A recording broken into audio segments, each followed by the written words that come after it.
un campo lleno de amapolas es una imagen preciosa. Sí, lo reconozco. Pero mirándolo bien, es una imagen nefasta. Grabando Audacity. Esos amapolas están ahí porque han sabido adaptarse a vivir entre los cultivos. Han sabido adaptarse incluso a los herbicidas. Cuando vemos un campo de amapolas, lleno de amapolas, es que no queda nada.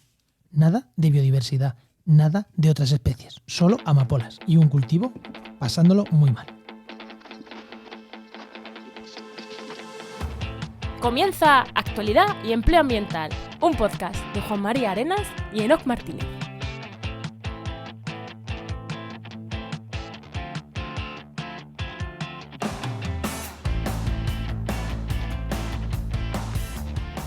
Buenas, soy Juan María Arenas. Y aquí Enoc Martínez. Y este podcast cuenta con el patrocinio de GeoInnova. Profesionales expertos en territorio, medio ambiente y sistemas de información geográfica que puedes encontrar en www.geoinnova.org. Hoy, en el programa 140 del martes 10 de mayo de 2022, hablamos sobre malherbología, o malas hierbas, por si alguien se atasca con el palabra. Pero antes, Enoc, ¿qué destacamos esta semana? Pues yo voy a destacar que he estado de vacaciones, que creo que es algo muy a destacar. Sí, y tanto, la semana pasada me destacaste que te ibas, y esta me destacas que te has ido. Ay. Y espérate que la semana que viene no vuelva otra vez a decir algo, ¿eh? Me he ido, estuve en Asturias, fui a la playa de las Catedrales, que no había ido todavía, que está en la frontera, es Galicia ya, pero bueno, no nos vamos a poner aquí quisquillosos. Y en el desfiladero de las Sanas, que lo recomiendo un montón, en la zona de Trubia y Proaza, que es precioso. ¿Y tú qué me destacas, Juan? Pues yo que te destaco, pues que facturar a la administración es una maravilla, ¿no? Un trabajo que hicimos en enero, hoy nos han dicho, o sea, estamos grabando a 5 de mayo, que podemos facturarlo hoy, un trabajo hecho en enero. Bueno, ya está. Sin prisa. Sin prisa, la administración a su marcha, no vayamos a salir locos. Y con varios presupuestos con la administración. La verdad que ha sido curioso porque esta última semana he hecho, entre presupuestos y facturas, he hecho como 4 o 5 para la administración. Y joder, qué divertido que es, tío. Pero bueno, y ya el rizo es cuando no saben lo que es el IVA. O sea, que dices, impuestos no incluidos, ya no entienden que le vas a poner el IVA después. O sea, es... Bueno, cosas divertidas que nos pasan. Bueno, anda.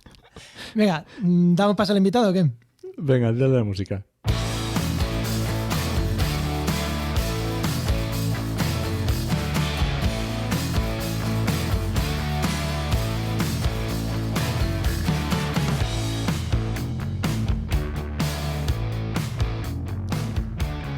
Pues hoy tenemos con nosotros a Bárbara Baráibar, que es investigadora postdoctoral en malherbología y ecología vegetal en la Universidad de Lleida. Muy buenas, Bárbara, ¿qué tal? Buenas, muy bien. Muy buenas, Bárbara.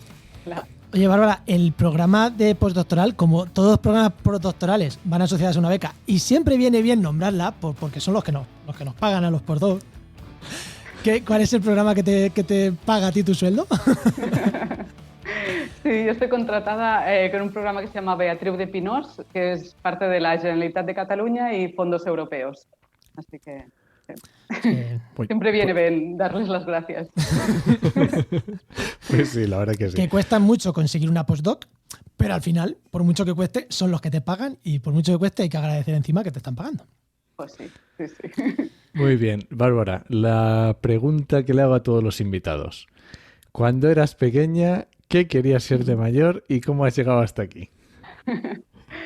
Pues los primeros recuerdos que tengo así de querer ser algo era o alcalde. Era una... Ese me gusta, ¿eh? Ese me gusta. Yo soy de Barcelona y no sé, de pequeña siempre encontraba como un montón de cosas que no me gustaban, ¿no? Y era como, yo tengo que ser alcalde para cambiar esto y tal, y no sé, organizar las cosas. Pero luego ya me di cuenta que no, que esto de la política no. Y luego me empezó a interesar la astronomía. Me gustan mucho las estrellas y así. Y tenía una, creo que era prima de mi abuela, que era una astrónoma muy conocida, catalana, Asunción Catalá. Y nada, era como, wow, ¿no? La científica, astrónoma, así, me motivaba mucho. Pero luego descubrí que para ser astrónoma había que estudiar mucha física. Y Sí, ese pequeño detalle. ese pequeño detalle que yo no sabía, ¿no? Y la física, la verdad es que no se me daba nada bien, no, no me gustaba. Eso de el momento, nunca había entendido lo que significaba esas cosas. Yo era más de química, biología, lo que se podía así como ver o tocar, ¿no? Y nada, entonces yo al final acabé estudiando ingeniería agrónoma, que no tiene nada que ver, pero aunque es una ciencia de la vida, ¿no? Bueno, un poco. Y nada, lo estudié, le tengo que dar las gracias también, que no lo he vuelto a ver nunca, pero en segundo, a ver, en segundo de BUP, que cuando yo estudiaba aún hacíamos BUP y CO, ¿no? Nos hicieron como un test de estos de aptitud profesional, como para ayudarte a ver pues, qué carrera te iría bien y así. Y el psicólogo del colegio pues, nos dijo, pues nos llamó, ¿no? Para darnos los resultados y dijo, bueno, yo veo algo que sea compaginar el aire libre con trabajo dentro de, bueno, de laboratorio así, pero algo también al aire libre. Y no sé si conocerás, hay una carrera que se llama Ingeniería Técnica Agrícola que la hacen en Lleida y así, pero no sé si te... Y pensé, bueno, la verdad es que yo nunca había oído hablar de nada, soy de Barcelona, no tenía ninguna relación con el campo ni la agricultura, pero bueno, ahí quedó plantada esa semillita, ¿no? Y ya cuando tenía que escoger, estuve entre ciencias ambientales y ingeniería agrónoma, eran las dos que estaba, bueno, pues así, ¿no? Y pensé que a ciencias ambientales no entraría, porque no, pedían una nota muy alta y Claro. pensé que no entraría. Y luego fui a la selectividad y subí la nota de mi nota, así que sí que entraba. Y tuve esos 3 días de, bueno, ¿qué quieres hacer, no? De pánico, ¿no? Sí, exacto. Y al final decidí que, bueno, que ya había tomado la decisión, que me iba a Lleida a estudiar, porque era una carrera que se podía hacer en Barcelona, pero el segundo ciclo solo se hacía en Lleida. Y dije, bueno, yo ya me voy directamente, que también ya, supongo que tenía ganas, ¿no? Con 18 años de irte de salir, casa. sí, claro. Y me fui a Lleida y la verdad es que me encantó, porque era un mundo nuevo para mí. Era, pues claro, nunca, pues la agricultura era todo nuevo, todo lo que me contaban era nuevo y me gustó mucho. Y nada, pues de allí, mientras hacía la carrera, pues estuve trabajando en varios laboratorios, así como estas becas, ¿no? De colaboración que hay, donde pues haces pues 10 horas a la semana y ayudas a los grupos de investigación a hacer su trabajo. Ah, qué bueno. Y sí, sí, y esto de la investigación, pues bueno, me iba gustando y cuando acabé la carrera estuve trabajando un año en un sindicato agrario, en Unió de Pagesos, pero durante ese año también hice un máster de agricultura ecológica y cuando acabé el máster me dieron una beca para irme a Suiza, a un instituto de investigación. Y cuando estuve allí pensé, va, esto de la investigación es lo que me va.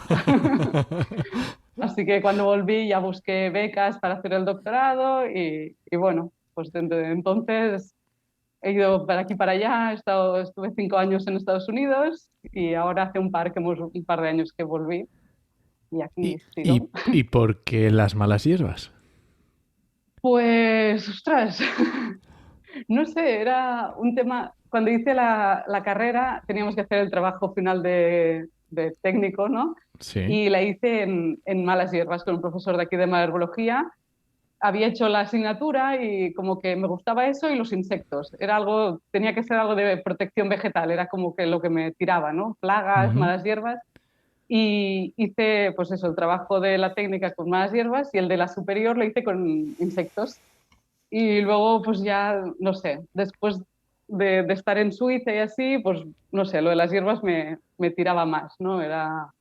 No sé, supongo que me gustan más las plantas que los insectos. No sé. Yo hay algo, siempre que me han preguntado, siempre que voy a hacer una charla a esto de chavales en, no sé, en el instituto, en la carrera, con el tema de trabajamediambiente.com, cuando van a elegir universidad, yo siempre les digo, siempre fuera de donde estés viviendo. Siempre. Porque digamos que los aprendizajes que te van a llevar, que te vas a llevar, fuera del ámbito universitario, quiero decir, fuera de tus estudios, los aprendizajes humanos para ti, para la vida, son muchísimo mejores si te sales de tu ciudad. Sí, estoy de acuerdo, sí. Si te sales de tu casa, ¿no? Del confort, así un poco Eso es. Creo que este tema no lo hayamos hablado, pero no miento Si os enseño, los que no lo están viendo no, pero yo tenía que apuntado comentar lo mismo, lo de los 18 años irte de tu casa. Creo que en 140 programas en hoy ya nos conocemos bastante. Pero es que yo lo veo fundamental porque es un... Ya está, te cambian los esquemas, empiezas una vida nueva, completamente diferente, te tienes que sacar las castañas, que con 18 años ya está bien que uno tenga que exigirse un poco a sí mismo y tomar decisiones. Yo creo que está muy bien. Sí. No creo que tengamos muchas oyentes de 18 años, porque los podcasts los escuchas un poquito mayor. Pero oye, recomiéndaselo a tu hermano, a tu hijo, a tu primo, que se vayan. Yo siempre lo hago y sí, sin duda. Enoch, totalmente de acuerdo contigo. Totalmente. Muy bien, pues genial. Oye, Enoch, en la web de Trabajo en Medio Ambiente ponemos ofertas de ingenieros agrícolas también, ¿no? Sí. Además, últimamente hay bastantes. Por eso. O sea, digamos que saliendo del típico que dices tú, pues ambientales, pues obviamente, pero es que eso es obvio, te quiero decir.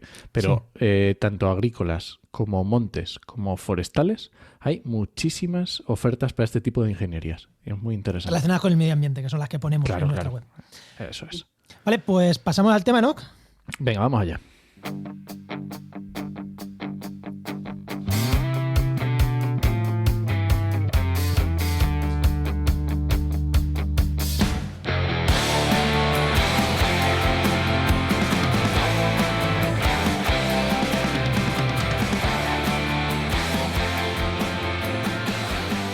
Se estima que a nivel mundial estas hierbas suelen llegar a producir pérdidas de hasta el 30% de las cosechas.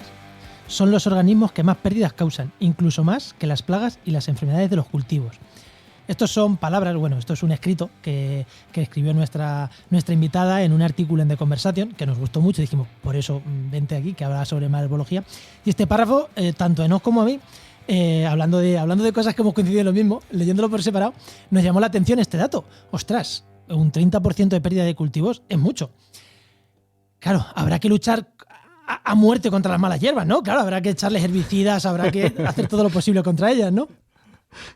Bueno, es una muy buena pregunta. Bueno, vamos a empezar si quieres por el principio, porque a eso nos vas a responder después. Ya os digo yo que la respuesta os sorprenderá en el clip, ¿no? Pero, ¿qué es una mala hierba? Para empezar, vamos a fijar un poquito el concepto. ¿Qué es una mala hierba? Bueno, básicamente es una hierba que sale en un sitio donde no la queremos, ¿no? Es un concepto muy antropocéntrico y en español, ¿no? O en francés siempre lleva esta connotación de mala hierba, ¿no? En otros idiomas no existe tanta, ese atributo, inquina, ¿no? Sí, de mala, ¿no? No, en España también se le llaman ruderales, arbenses, ¿no? Que son como... Sí, el término arbense sería más, el término botánico sería arbense. Son plantas que crecen en los campos de cultivo. Las ruderales son más las de los márgenes y zonas colindantes a los campos. Entonces, básicamente son hierbas que por el momento en el que nacen y cómo depende de su densidad y de la especie que sean, pueden competir con nuestro cultivo y hacer que ese cultivo... esta hierba acaba generando pérdidas de rendimiento o de calidad. Por ejemplo, las semillas de estas hierbas pueden contaminar el grano, si estamos hablando, por ejemplo, de cereales de invierno o de maíz, etcétera, o pueden causar, ser vectores de enfermedades o causar otras maldades, ¿no? O sea, causar problemas al rendimiento. Pero es un concepto muy antropocéntrico y muy... porque una misma hierba puede crecer en un campo de cultivo y ser considerada mala hierba, puede crecer la misma hierba fuera y ahí no le pasa nada, ¿no? Está contribuyendo al ecosistema. Una mala hierba típica, que son las amapolas, a las gallinas de mi abuelo le encantan. Y no son malas hierbas, o sea, se las lleva para echarle de comer a las gallinas que le encantan. Claro. Por eso, ¿no? Y es un concepto que, se está reevaluando mucho, sobre todo ahora, ¿no? Porque también... el concepto de mala hierba es en función de la densidad, por ejemplo, si hay 3 amapolas o hay 10 amapolas en un campo, no pasa nada, o sea, esas hierbas no están afectando al rendimiento del cultivo. Si tienes 1000 yo qué sé, no sé, por poner un número, si tienes 20 por metro cuadrado, pues eso puede ser un problema, porque entonces sí que están compitiendo con el cultivo. Entonces, hay que tener en cuenta muchas cosas y también el momento en que nacen, si está... Normalmente las que causan más daño son las que están muy sincronizadas con el cultivo, que nacen al mismo momento, crecen que de hecho es su estrategia para pervivir, ¿no? Que estar imitando el cultivo para, bueno, para evitar que se las controlen, ¿no? Y ahora que dices esto de imitar los cultivos, ¿cómo consiguen o en qué sentido lo quieres decir? Quiero decir, me imagino, hombre, pues un trigo y una amapola mucho no se parecen, pero ¿cuáles son las estrategias estas de imitación? Sí, bueno, cuando digo imitar es más imitar, por ejemplo, el momento de germinación, el hábito de crecimiento, ¿no? Si, por ejemplo, son hierbas de invierno, ¿no? Que crecen con los cereales de invierno, como el trigo o la cebada, pues nacen en noviembre, igual que el trigo y la cebada, Ujú. hacen una parada en invierno y luego vuelven a crecer en primavera y esparcen sus semillas cerca del momento de la cosecha. O sea, que están como imitando un poco el ciclo de vida, porque si nacen antes de que tú pongas el cultivo, las puedes eliminar con una labor o con un herbicida, etcétera. Y si nacen después, el cultivo ya Les tapa, ¿no? les tapa y no pueden crecer tanto. Entonces su estrategia es asimilar, bueno, nacer el mismo, bueno, casi el mismo momento. Y sí que luego hay hierbas que realmente se parecen mucho al cultivo, ¿no? Por ejemplo, el vallico es una hierba de cereales de invierno que, bueno, también es una gramínea como el trigo, la cebada, y pues aún se parece más, ¿no? Pero bueno, la amapola no se parece en nada y también es una hierba muy importante de estos cultivos. ¿Vale? Y volviendo a las pérdidas, estas que hemos dicho el 30%, las pérdidas que son por competencia directa, que no crecen, por competencia de recursos, por competencia de espacio, por contaminación de los cultivos, por transmitir enfermedades, no sé. Esas pérdidas asociadas a qué son de todo lo que hemos dicho, o un poco a todo, supongo. Sí, bueno, ese 30% es un dato que no es mío, es de un estudio de OERCE del 2006, tiene unos cuantos años ahora, y él hizo como una revisión de los principales cultivos del mundo. Bueno, creo que está maíz, soja, algodón, trigo, arroz y patata, creo Ujú. recordar, y hizo una estimación en 19 regiones del mundo, ¿no? Y, o sea, es un número, es una media, ¿no? Hay que mirarla un poco con cuidado. Pero básicamente yo creo que son pérdidas asociadas a eso, a competencia por espacio, por la luz y los recursos. Y claro, en ese espectro hay situaciones donde no producen tantas pérdidas, pero hay algunas donde pueden llegar a ser muy importantes. Sí, pero que no es tanto por, o sea, además, competencia de recursos, de espacio y de luz, no es tanto porque te contaminen, entre comillas, el cultivo que ya no sea útil, porque claro, yo Mm. pienso un trigo creciendo al lado de un trigo silvestre, entre comillas, una gramínea, claro, cuando tú coseches eso, te llevarás las dos y dirás, joder, he perdido calidad de mi trigo porque la mitad de las cosas que me estoy llevando no es trigo. ¿Eso también es un problema o no? ¿O eso se controla? Sí, puede ser un problema. Yo creo que lo que se refiere el artículo es básicamente pérdidas por competencia y no por Por contaminación calidad. de grano. Sí, pero sí, es un problema sobre todo cuanto más se parezcan la semilla o el grano, ¿no? Del cultivo y de la mala hierba, más difícil es separarlas, ¿no? Por ejemplo, pues la amapola en realidad es una semilla tan pequeñita que es muy fácil por tamaño separarla de la cebada o el trigo, pero hay algunas que tienen su truco, ¿no? Poder separar las dos, y entonces eso sí que puede ser un problema.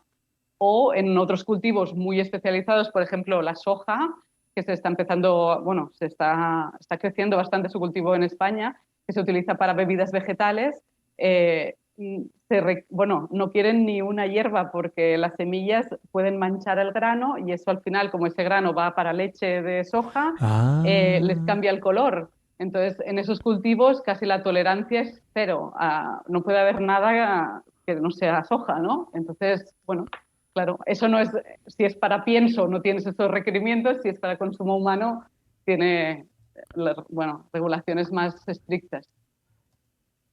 ¿Y cómo, quiero decir, porque ahora estoy pensando, claro, el estudio que nos decías, obviamente, bueno, es una media y habrá todo tipo de cultivos y es muy, digamos que es para hacernos una idea, ¿no? Pero, ¿cómo se trabaja en la agricultura? ¿Cómo se combate esto en la agricultura? Porque imagino que no es lo mismo que tengas un olivar y te crezca a lo mejor una serie de hierbas, que a lo mejor el rendimiento, la bajada en rendimiento es poca, que con los ejemplos que nos estás poniendo de, pues eso, lo que decías, no sé cuántas mil amapolas por hectárea o yo qué sé. Y voy a realizar yo la pregunta, ¿cómo se hace y cómo se debería de hacer? Porque me parece que no es lo mismo. O sea, Sí. ¿cómo lo hace un agricultor? Y ahora nos cuenta los problemas que tiene hacerlo así y cómo se debería corregir. Porque Spoiler, las malas hierbas no son tan malas según cómo se gestionen.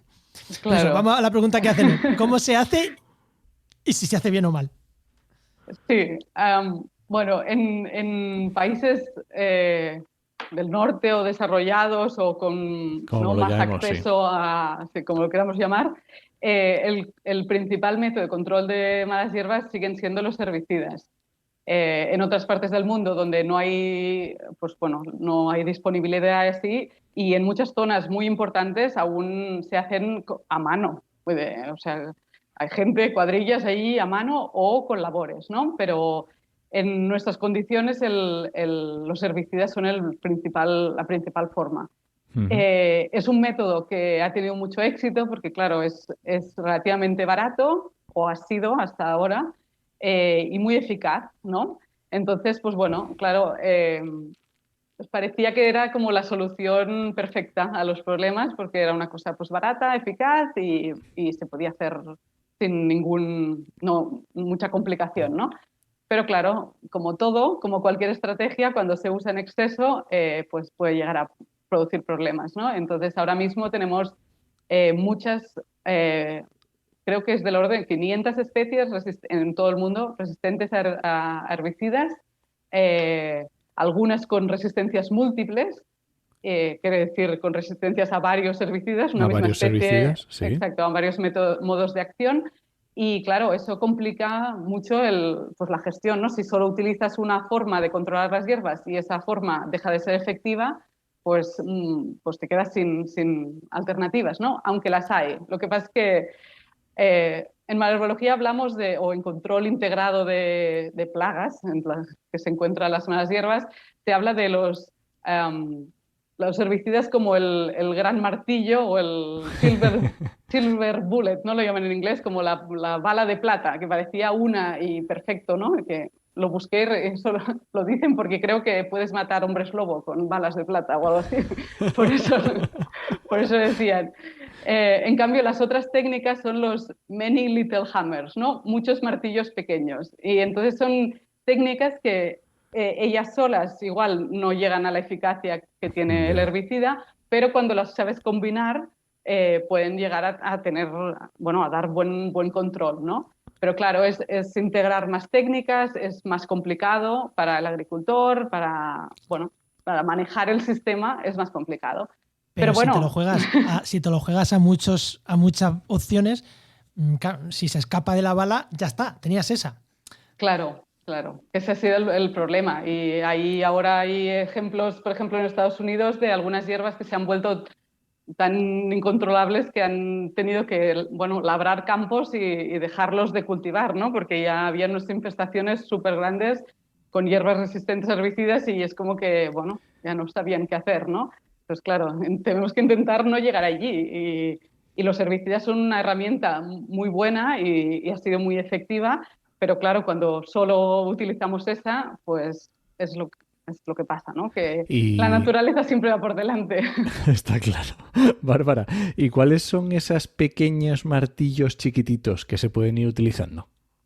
Pues bueno, hay muchos. Uno sería, por ejemplo, jugar con la fecha de siembra. Ah, y todo esto, bueno, todo esto estoy hablando sobre todo de cultivos extensivos. Luego podemos hablar de olivares o viña, ¿no? Que el manejo puede ser diferente, pero en lo que trabajo yo más son cultivos extensivos como, pues eso, los cereales de invierno, el trigo, la cebada o el maíz, la soja, Ujú. Sí, lo que son cereales leños, lo que son herbáceas en general. herbáceos, exacto, sí. Entonces, en este tipo de cultivos, la fecha de siembra es muy importante. A veces, pues, solo con retrasar la siembra 2 semanas, ya estás eliminando. Muchas de las Mm, hierbas salen antes, y entonces tú antes de sembrar las puedes eliminar, ya sea con un herbicida o labrando el campo. Otras técnicas serían, pues, la variedad. Hay variedades mucho más competitivas, aunque desgraciadamente, como teníamos los herbicidas, hemos hecho variedades que son muy productivas si se controlan las hierbas, pero si hay hierbas no tienen, pues ya. bueno, han perdido un poco la resistencia. Entonces hay que intentar volver a tener variedades que sean, pues bueno, más robustas y que puedan competir mejor. Luego, pues hay el laboreo, por ejemplo, también el laboreo también es un martillo grande, depende de cómo, porque puede ser muy efectivo, ¿no? Cuando labras un campo, pero siempre es antes del cultivo. Una vez está implementado el cultivo, pues ya hay menos aperos. Hay algunos que sí que pueden entrar, que se utilizan sobre todo en agricultura ecológica, pero bueno, también. Entonces se convierte en un martillo más pequeño, ¿no? ¿Qué más? Las densidades de siembra, por ejemplo, todo lo que hace que el cultivo sea más competitivo y vaya por delante de la mala hierba. ¿Y la rotación de cultivos? Ah, bueno, claro, es verdad, también. Esa es la... Debería haberla mencionado la primera. La rotación de cultivos es la madre de todas las soluciones. Claro, es que, Sí, sí. que es cuando lo has Sí, dicho de sembrar 15 días después, digo, pues siembra otra especie que la siembres 2 meses claro. después y ya está. Exacto, exacto. La rotación de cultivos es el... Sí. Sí, porque entonces en eso estás combinando todo. No solo siembras en una época diferente, sino que siembras otro cultivo con el que igual se pueden utilizar otros herbicidas que no se podían en uno, en el otro, por ejemplo. Estás aportando diversidad al sistema y en realidad pues ya sabemos que cuanta más diversidad, más difícil es que haya pues ¿no? Que las plantas se adapten a una sola cosa. Si solo les haces una cosa, pues se adaptan, pero si les das muchos estreses diferentes, pues es más difícil. Y desde la visión del Enoc, voy a hacer una pregunta, no sé si tú te dirías algo de esto, pues me voy a ir un pelín. Déjame que solo Venga. una pregunta. Claro, porque aquí estamos, para que nos demos cuenta, estamos hablando de que estamos haciendo a las plantas más competitivas en algo muy concreto. Es lo que estabas diciendo, Bárbara, que decías, vale, en trigo lo que estamos haciendo es que la planta se adapta mucho al ciclo del trigo, ¿no? Y tiramos un herbicida y la planta justo nacen las resistentes a ese tipo de herbicida que estás montando. Porque claro, lo que dices tú, en el momento que eso... Lo que dices, rotas de cultivo. Y ahora en vez de poner trigo, pones gramíneas. O sea, gramíneas. Una leguminosa, por ejemplo. Leguminosas, justo, era lo que quería decir. Claro, ya lo has cambiado completamente. Y eso a lo mejor no es tan complicado. ¿Cómo de complicado es estas estrategias, a lo mejor de cara al agricultor, ¿no? Porque para a nosotros a lo mejor nos parece todo muy facilito y... Esa era mi pregunta. Estáis súper compenetrados, ¿eh? No, es una muy buena pregunta, porque en esto entramos en temas sociales, ¿no? Que parece que a veces claro. Los científicos solo, ¿no? Estudiamos una cosa, pero bueno, yo creo que tenemos que tener en cuenta siempre el contexto social donde estamos, ¿no? Porque yo puedo inventar un método perfecto, pero si luego nadie lo adopta, pues ya no tiene ninguna gracia, ¿no? Entonces, claro, los agricultores, si hacen solo un monocultivo, es porque ese monocultivo es el que les da más rendimiento, ¿no? Claro. Entonces, cambiar en algunas situaciones puede ser relativamente fácil, por ejemplo, en situaciones de regadío, por ejemplo, donde estamos nosotros en Lleida, pues en el regadío hay muchas opciones, no es más fácil poner otras especies, Claro. porque si les falta el agua, pues siempre puedes regar, ¿no? Pero claro, en el secano hay veces...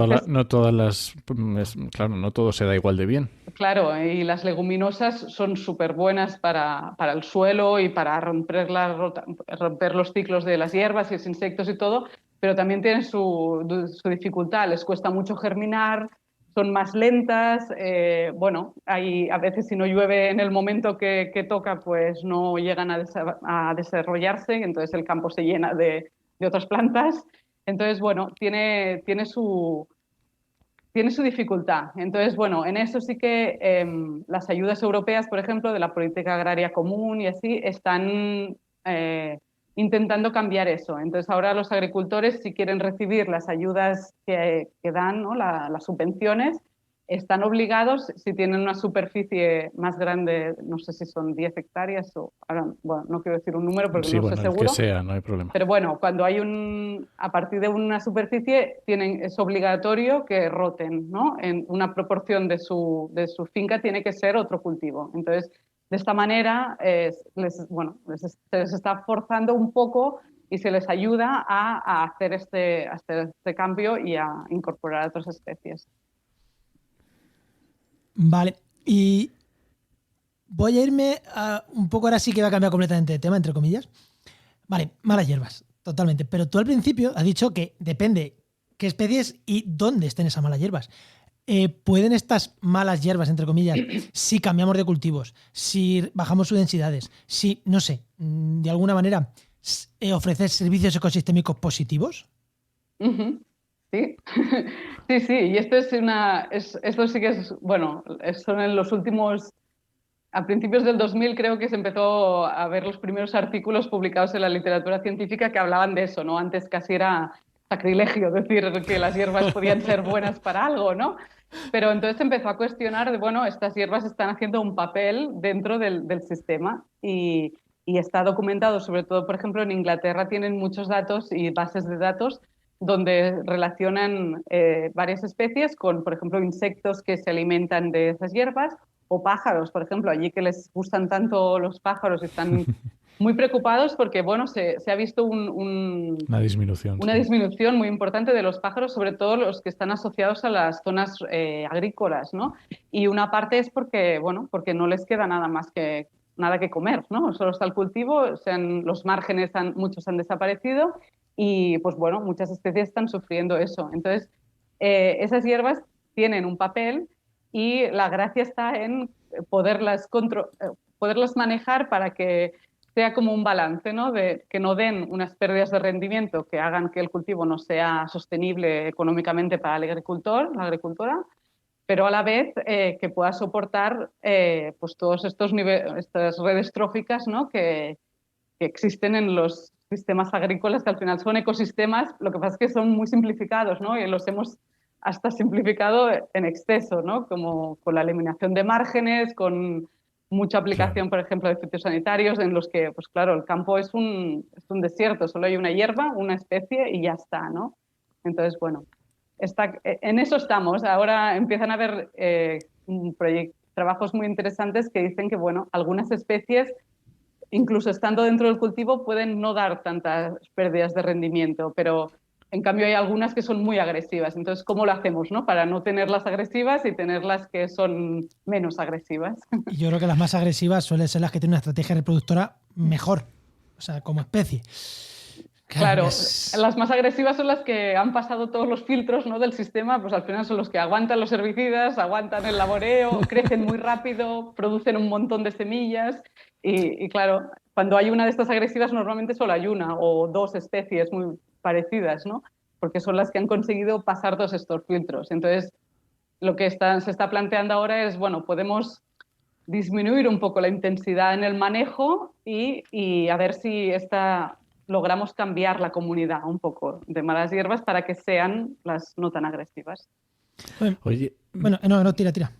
dale, lo que estabas hablando de los servicios ecosistémicos, claro, los ejemplos que has dado al final son servicios ecosistémicos que vienen bien, digamos, para la biodiversidad. Nos vienen bien a todos.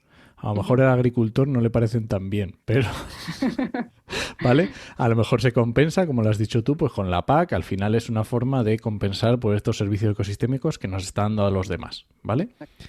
Pero ¿se te ocurre algún caso de alguna mala hierba que esté dando buenos servicios ecosistémicos para el propio agricultor y que no nos estemos dando cuenta? Quiero decir, a lo mejor estamos empeñados en quitar no sé qué planta, el ejemplo de las amapolas. Estamos empeñados en quitar las amapolas y resulta que las amapolas atraen a no sé qué especies de insectos que ayuda para la producción de trigo. ¿De toda la literatura que conoces o algo de esto ha pasado o te suena? Bueno, no te podría decir una hierba que digas, no, esta es la buena y las otras no. Pero sí que hay estudios donde han mirado, pues, por ejemplo, eso, que las hierbas sean hospedadores de insectos para mantener poblaciones de enemigos naturales, ¿no? Por ejemplo, que luego atacarán a plagas de los Claro, cultivos. claro. Entonces, de eso sí hay investigación. Se ve, muchas de estas investigaciones comparan, por ejemplo, agricultura ecológica con agricultura convencional, ¿no? Entre comillas.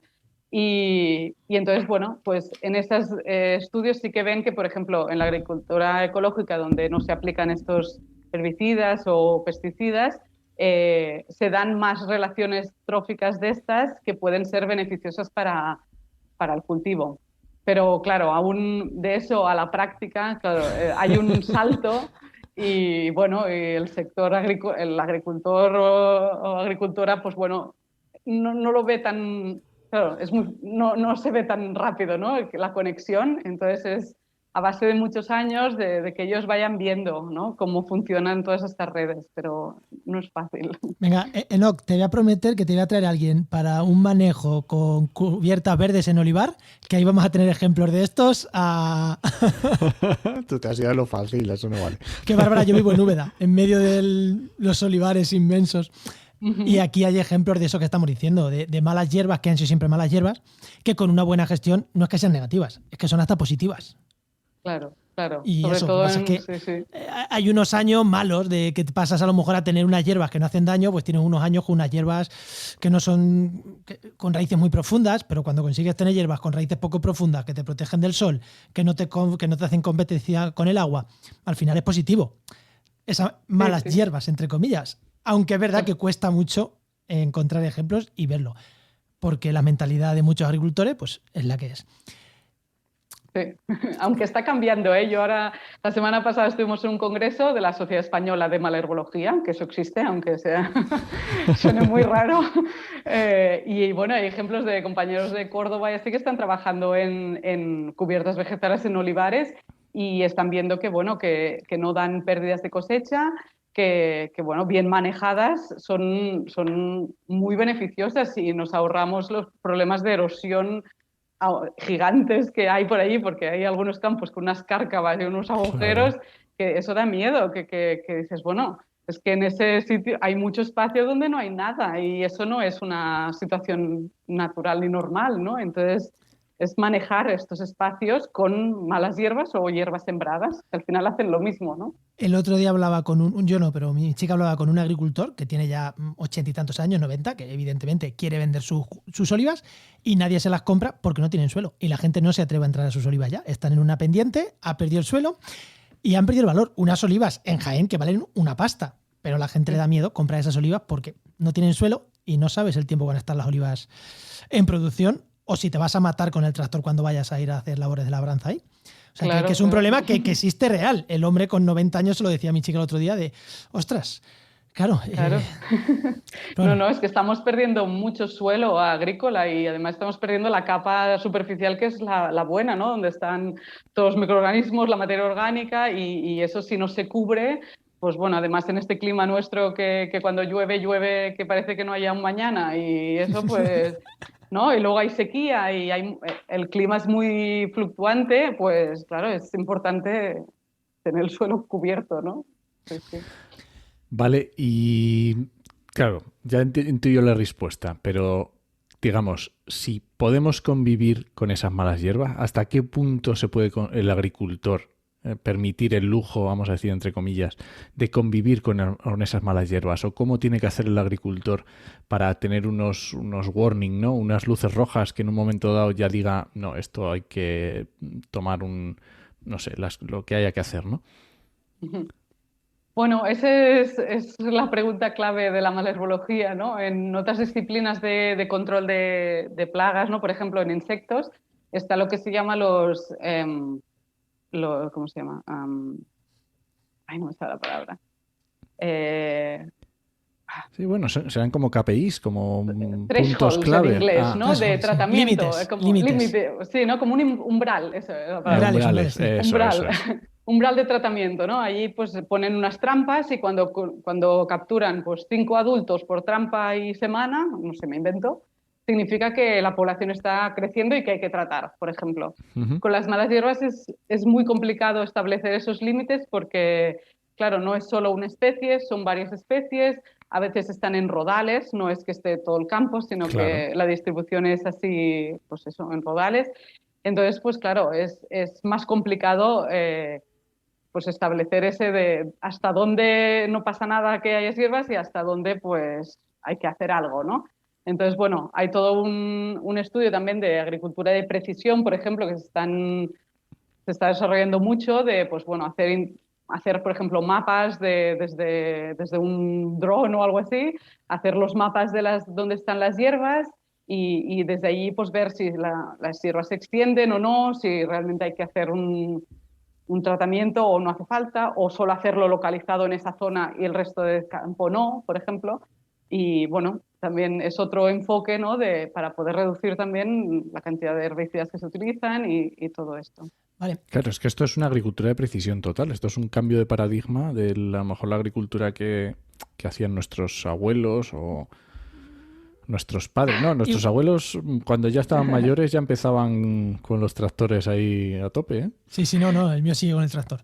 Pero digo que nuestros abuelos, creo que la generación de nuestros abuelos y nuestros padres ha sido la que se ha criado en esta época de la revolución verde, entre comillas, ¿no? Esta que de agricultora, fitosanitarios Sí, y tal. sí, Las puertas. sí. Y una pregunta, yo creo que así vamos terminando con este tema. Si un agricultor tiene un problema, por ejemplo, que es el campo se llena de amapolas, y dice, es que este año he perdido la mitad de la cosecha porque se me ha llenado de amapolas, es fácil que al año siguiente pueda hacer técnicas para... Punto uno, es fácil que al año siguiente pueda hacer técnicas para decir, no, el año que viene voy a controlarlo, o ya tiene que hacer un cambio brusco, decir, no, es que a partir de ahora roto cultivos tal cual. ¿Hay que hacer un cambio brusco o se puede de un año para otro decir, no, voy a controlar todavía? Que lo ideal sería que tuviera que hacer cambio brusco, porque muchas veces que es lo ideal. Pero bueno, ¿se puede controlar o hay un punto en el que dices, no, es que hay un punto en el que no se puede volver para atrás? Y voy más allá. Y si haces ese cambio brusco, entiendo que los primeros años vas a tener una pérdida de ingresos seguro, pero con esos cambios de rotación de cultivos sabemos que a la larga, al ser un sistema más estable, los ingresos en cómputo global suelen ser más estables que cuando dependes de un único cultivo, que hay años muy buenos y años muy malos. Vale, ¿hay tiempo de que pasar de uno al otro que digas, ostras, es que tengo que estar soportando un par de años, 3 años, 4 años hasta que económicamente se estabilice? No sé si te he hecho demasiadas preguntas a la vez. Bueno, no, a ver, creo que la primera, así, si tienes un campo lleno de amapolas, el año que viene vas a tener un campo lleno de más amapolas. O sea, una característica de las hierbas es que, bueno, por cada planta producen muchas semillas y hay plantas que pueden llegar a producir del orden de cientos de miles de semillas, ¿no? La amapola igual no tantos, pero también son unas semillas muy pequeñitas y de una Claro. cápsula igual te pueden salir 5.000 semillas. Entonces, a ver, ves que el problema va a seguir y no va a desaparecer. Entonces, claro, ¿qué puedes hacer? En este escenario, una rotación de cultivos seguro o incluso, bueno, hacer alguna técnica de vamos a hacer, por ejemplo, falsas siembras, que se las llama, ¿no? De hacer germinarla como si fueras a sembrar, pero sin sembrar. Preparas el suelo y luego, cuando han salido las hierbas, labras otra vez, ¿no? Y entonces va reduciendo, como si dijéramos, el banco de semillas, ¿no? Que lo llaman, ¿no? Todas las semillas que Claro. están en el suelo para reducir la población. Pero claro, eso puede llevar varios años, porque claro, hay Claro, muchas, porque ¿no? claro, cortas el ciclo, pero claro, seguirán quedando semillas y vuelves a esperar otro año, vuelves a cortar el ciclo, quedarán cada vez menos semillas, pero claro, eso no es de un día para otro. No, claro. Entonces hay que, bueno, empezar a diversificar métodos de decir, bueno, pues labro y luego tiro un herbicida y luego igual tengo que pasar con no sé, con un apero o voy a probar, yo qué sé, de sembrar las líneas más juntas o no sé, empezar a variar cosas. Sobre todo si se puede variar el cultivo, es lo suyo, ¿no? Poner, pues, o sembrarlo mucho más tarde o algo así. Pero claro, es lo que decía Juan, ¿no? De la pérdida de lo que le cuesta al agricultor volver a estabilizar ese campo, no está o sea, no se tiene en cuenta, ¿no? La única estrategia que se puede tener un poco en cuenta es en agricultura ecológica, ¿no? Cuando tienes ese periodo de transición y luego cuando ya estás certificado, ese grano tiene un precio distinto. Entonces, con eso puedes un poco compensar pues, los años que no han ido tan bien, ¿no? Los buenos por los malos, Pero, claro. exacto, pero en otros sistemas no. Entonces, bueno, supongo que es un poco jugar de vamos a ver este campo cómo lo arreglamos, pero mientras los demás intentar manejarlos para que no te pase lo mismo que en este campo, ¿no? Entonces, los agricultores normalmente tienen, bueno, en esta zona nuestra, por ejemplo, tienen muchos campos pequeños, no son fincas así muy grandes, sino que son varias parcelas y entonces, bueno, no es que siempre se lo jueguen todo a un campo, sino que tienen más y, bueno, con eso manejar un poco el riesgo, ¿no? De que si un año uno falla, pues bueno, siempre tienen el otro, ¿no? Qué bueno. Pues Enoch, no sé si algo más o vamos cerrando. Yo creo, vamos, me ha encantado. Ya los miraré las amapolas con otros ojos, pero bueno. No, son muy bonitas y aquí en Lleida tenemos un cartel de la ciudad, ¿no? Para turismo y había una gente paseando en bicicleta en un campo lleno de amapolas y pensaba, no, si es que está muy bien, pero seguro el agricultor No lo ve de la no le misma parece manera. igual de bonito. Pero bueno, son bonitas, son bonitas. Muy bien, Bárbara. Pues yo qué sé, pues muchas gracias, Bárbara. Ha estado genial. ¿Quieres para nuestros oyentes y dónde te pueden seguir? Redes sociales, yo qué sé. ¿Cómo pueden ponerse en contacto contigo? Sí, pues bueno, yo estoy en la Universidad de Lleida. Si buscan por mi nombre les aparecerá la página web del grupo. Tengo una página web personal también que es barbarabaraibar.weebly.es o .com, creo. Y luego estoy en Twitter también, @barbarabaraibar, y nuestro grupo de investigación también está en Twitter. Así que eh, cualquier cosa allí, somos un grupo muy activo y hacemos también muchos cursos y cosas este año hemos hecho el 25 curso de identificación de plántulas de malas hierbas cuando son pequeñas y son muy difíciles de identificar. Pues ya llevamos 25 años así, o sea que hacemos un montón de cosas, o sea que cualquier cosa, aquí estamos. Dejaremos todos los enlaces y en las notas del programa para el que quiera pueda ir tranquilamente y ahí directamente. Y en nuestro Twitter está el nombre del grupo también, porque Bárbara Baraibar es fácil decirlo, pero el nombre del grupo de investigación, como debe de ser, son nombres muy raros. Sí, son siglas de esas que, bueno. Pero bueno, ahí en Twitter va a estar también el grupo para que quien quiera buscarlo y seguir todo lo que hacéis, que es súper interesante. Pues nada, Bárbara, pues muchísimas gracias y hasta la próxima. A vosotros. Muchas gracias, Bárbara. Hasta Chao. luego. Adiós.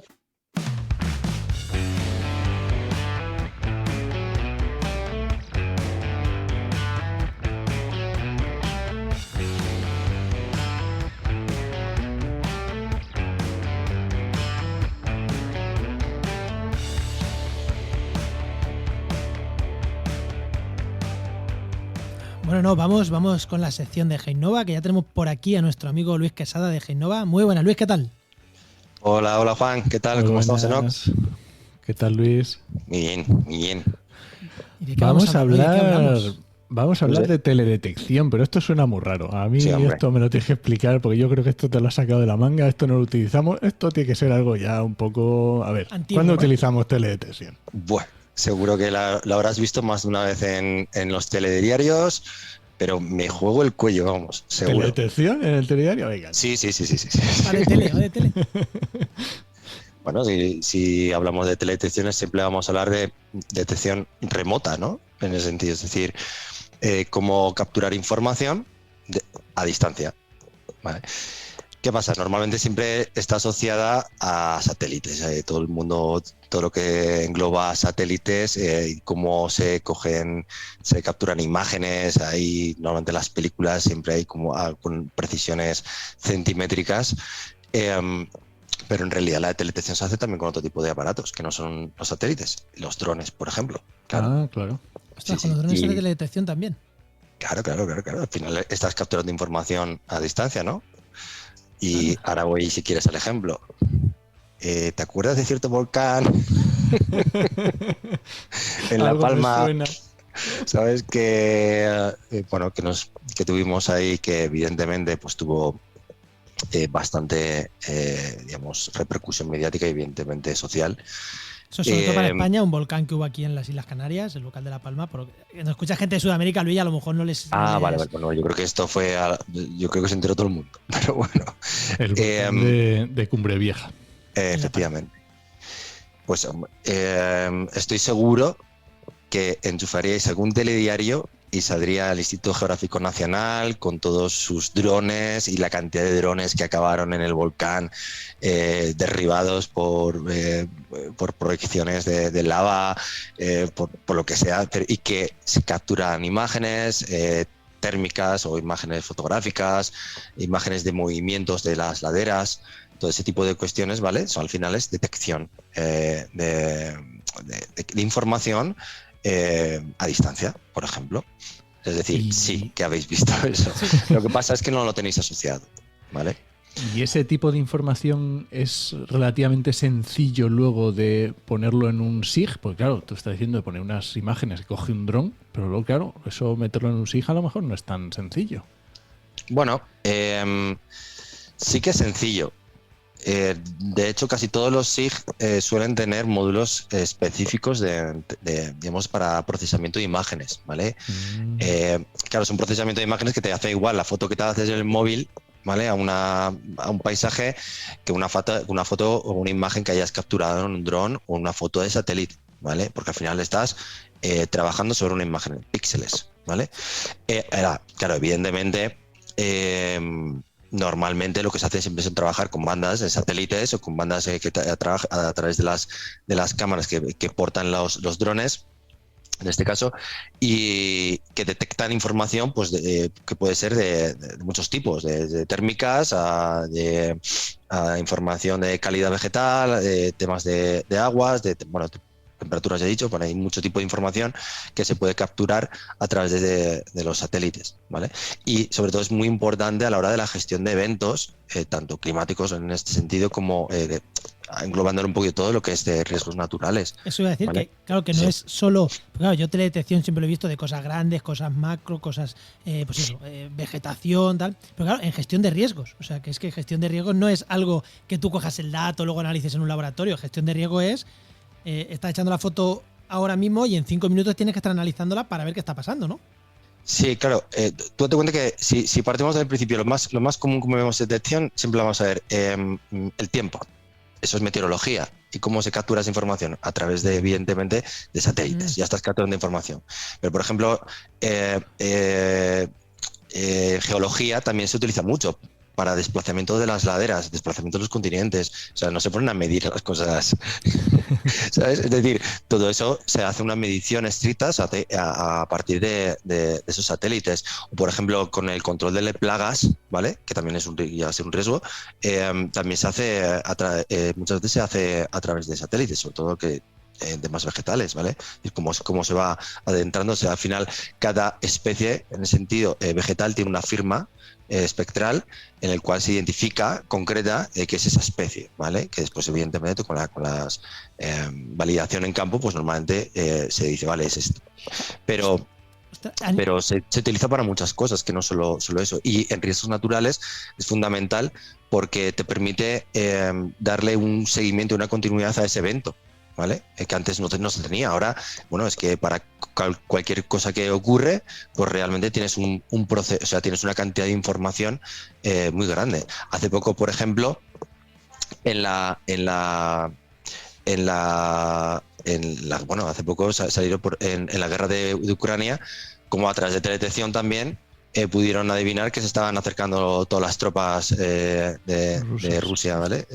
Para atacar ciertas ciudades. Es decir, en estos momentos estamos muy cubiertos, cada vez tenemos más satélites volando, ¿no? digamos de una forma, estamos más cubiertos de información.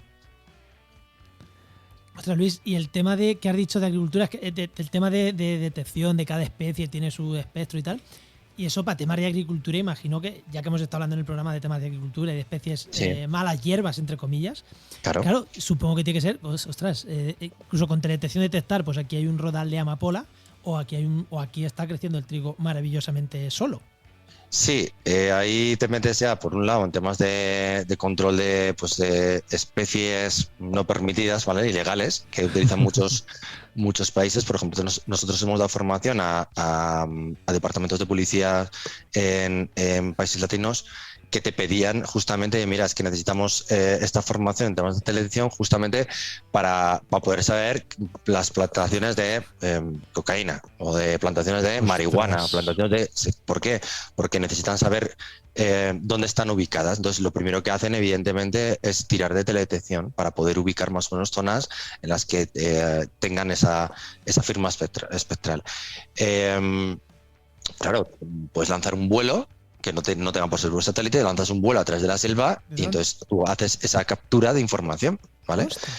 Claro, no tienen por qué ser tampoco drones, yo te digo, es que al final es detección, eso puede ser en helicópteros, puede ser en vuelos, puede ser en drones, puede ser en claro, satélites. puede ser un avión con la cámara igual. Claro, los LIDAR se hacen con aviones y con helicópteros también, ¿sabes?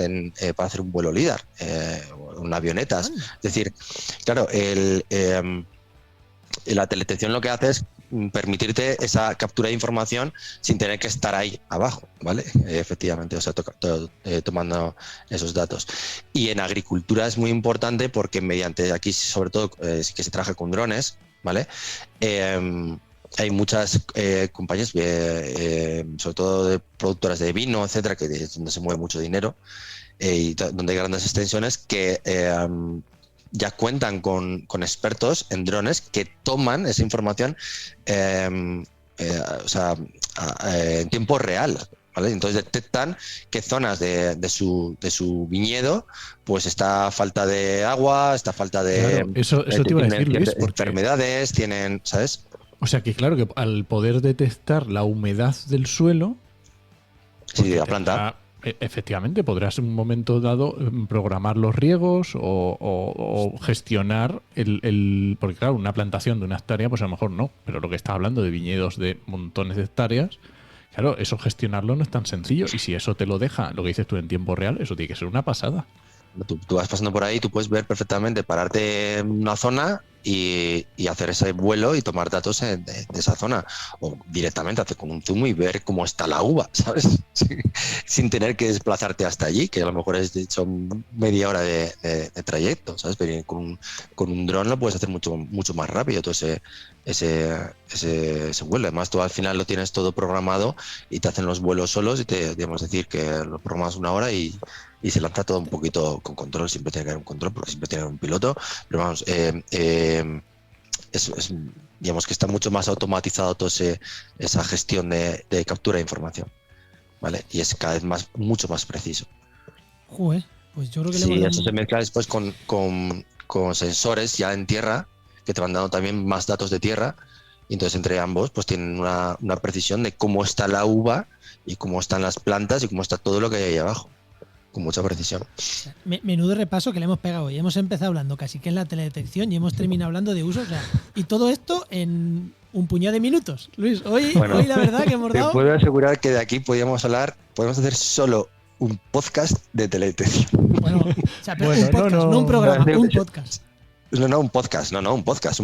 O sea, te digo, la teledetección es que es muy amplia. De hecho, la gente que se especializa en teledetección se especializa en algo, ¿sabes? Y la gente que además se especializa en un sensor en concreto, en cómo gestiona eso, la información. Es decir, es un mundo y la verdad es que tú no se llega a conocer todo, ¿sabes? Tú puedes trabajar para ciertas especializaciones. En geología tienes también todo un mundo en temas de teledetección. Claro. Pues, ahí lo dejamos, ¿no? Si alguien quiere ese podcast, que nos lo diga. Y que venga con pasta a financiarlo y lo hacemos. Bueno, muchas gracias, Luis. Venga, gracias a vosotros. Venga, hasta luego. Pues esta sección te da gracias a nuestro patrocinador, a GeoInnova. Profesionales expertos en territorio, medio ambiente y sistemas de información geográfica. Y que puedes encontrar en www.geoinnova.org.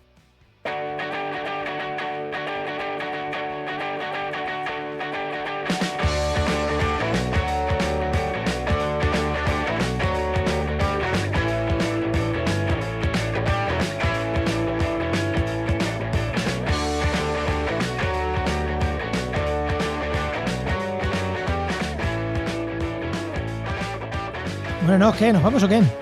Bueno, pues vámonos, yo qué sé. Yo después de haber bailado en pelota nueva, ¿qué cambio de silla, no? Tengo otra pelota nueva donde sentarme. ¿Qué le pasó a la otra? ¿Que se pinchó? Se me pinchó. Lo que tiene él, sentarte en una pelota que se pincha. Es como si a la silla se le parte una pata, pues igual, se me pinchó la otra.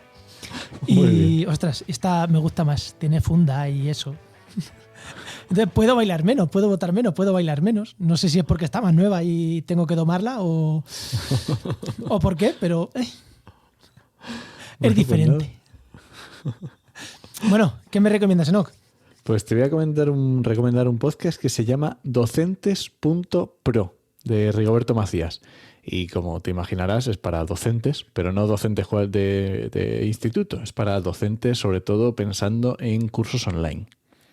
Así que yo lo recomiendo, está muy chulo. Llevo ya, no sé, unas semanas escuchándolo y está guay. Me gusta. Bueno, pues lo tendré que meter en el reproductor. Muy bien, pues a ver si te gusta. Venga, bueno, vamos.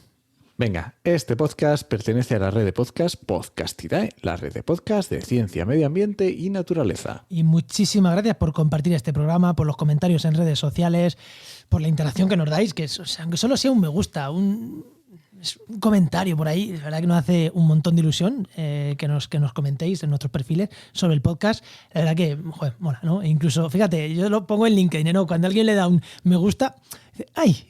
¡Qué guay! Y no cuesta nada darle un me gusta, ¿sabes? Cuando lo ves por ahí.